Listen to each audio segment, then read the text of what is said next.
Keributan antara pedagang terjadi di wilayah Cilengsi, Kabupaten Bogor.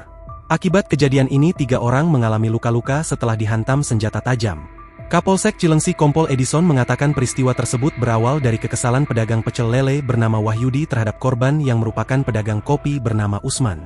Korban, perilakunya kurang baik di situ, kata Edison kepada Kompas.com, Kamis, 20 November 2025. Menurut Edison, Wahyudi mengaku kerap diganggu oleh korban hingga merugikan usahanya.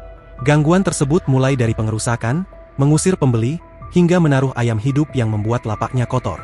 Jadi memang korban sering ganggu, ungkapnya. Amarah Wahyudi memuncak ketika melihat korban dalam kondisi mabuk sekitar pukul 20.30 waktu Indonesia Barat, Rabu malam. Terjadilah keributan yang berujung pembacokan.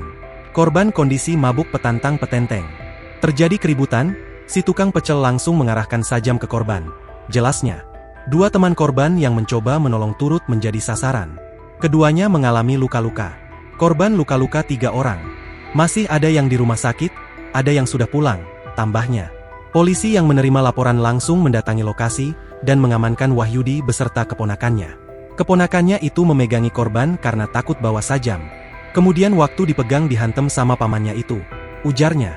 Download Tribun X sekarang, menghadirkan lokal menjadi Indonesia.